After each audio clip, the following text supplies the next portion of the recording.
Now the road to recovery from Tuesday's tornadoes continues tonight. A woman in Rogersville had her business destroyed, but as Color 10's Jenni Bybee explains, she's lost much more than her salon to a tornado in her past. Jenni joins us live now from Rogersville. Jenni. Yeah, Heather, we're kind of seeing some of that rain that Beth talked about in her forecast at the top of the show, but behind me you can see a little bit of what's left of Salon Knot. It's a business that Jenni Bybee opened here in Rogersville a few years ago. You can actually see this destruction from Highway 60. I'll step out of the way and let you get a look at it here. Now Jenni, she's originally from Joplin, and she told me today that she has experienced a much greater loss than this from a tornado before.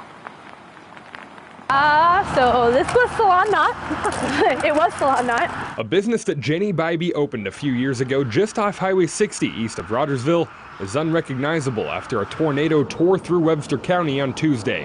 When the storm hit Tuesday night, it ripped off our roof and blew out our front wall, and it drug it across here and then across Highway 60. Bybee says that she and her employees had guests in the store throughout the day Tuesday, and normally they'd have been there at the time the storm hit. That night we were lucky and fortunate enough we had guests cancel due to the weather, and so we left about 45 minutes before everything hit. Stylist Sarah Estrada was the first employee to get word that something had happened at the salon. One of my clients had Facebook messaged me, and they said that our roof was off. It's like, our roof?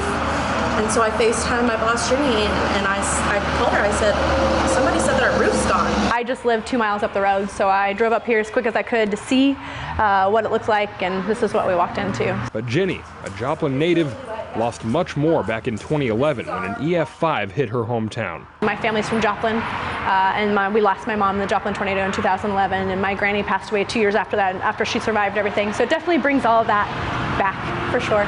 So when I'm here and those storms are coming through, I try to make sure that I check my anxiety and my fears and realize that I don't try to let anybody else see that. Jenni was laughing and joking with guests, trying to hide some of that.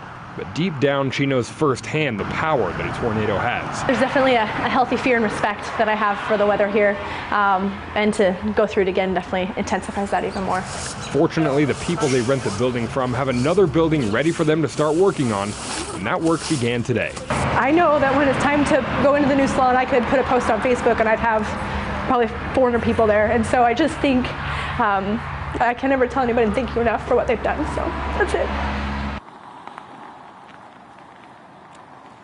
The Rogersville Chamber of Commerce is taking donations to give to the salon, and also a local Paul Mitchell hair school is they've set up a GoFundMe account to kind of keep things afloat for the employees here while they are out of work.